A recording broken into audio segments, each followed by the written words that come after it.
Well, I've assembled the MB100 for the spare bucket. As part of that, I was checking the piston and the pin and bearings and stuff like that. It turns out that the pin from the piston I'm using, can't tell on this one, but this is the pin, is too thou worn at the ends. You can sort of see the marks. So we're not quite sure why that is. There's no obvious damage to the piston, funnily enough, but the pin itself is worn. Of course, I had a spare pin, so I put that in, but yeah, it's an odd thing for sure. The motor itself has been put together. It's basically ready to put back in the bike. Got the adapter plate for the ignition to mount on here. It's an old one, had it previously, so good, just had to bolt it in. And I'm going to be using probably an old KX80 ignition, I think. But again, it's been used on MB100s before and it's worked good as gold, so I see no reason to doubt that it won't work perfectly fine this time. So one of the things I did manage to do was, it's a little hard to tell, is I've had this through a mate's vapor blaster and cleaned a lot of the baked on muck that gets attached to the fins.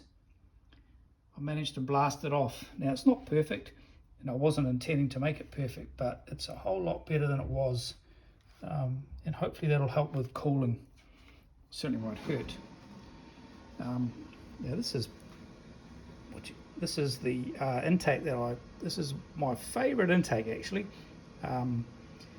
It's ideal for a 32mm round slide Mikuni, but you can see inside that it's got carbon fiber petals. It's actually an RD350 twin, the old air-cooled twin reed valve cage, but I've taken the center bridge out and removed the steel petals and put a single carbon fiber petal each side.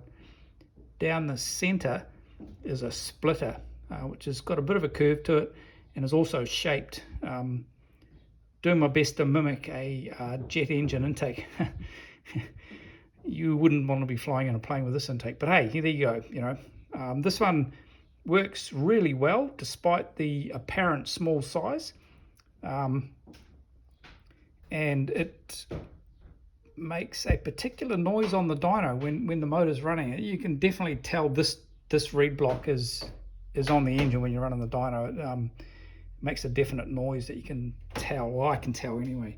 So yeah, the motor's all ready to throw in the chassis basically. I've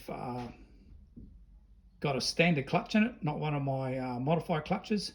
There's not any real need. If it slips, I can just swap it over. It's easy to do. Takes probably 10 minutes at the track, and I'd probably take a spare with me anyway, just in case.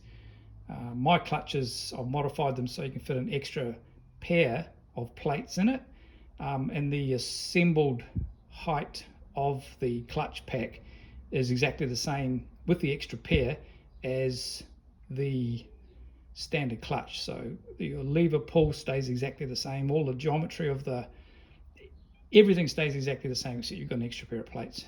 They don't slip, even with standard springs and no spacers, up to about 25 horsepower. So this one I'm expecting 20, maybe a little more, hopefully.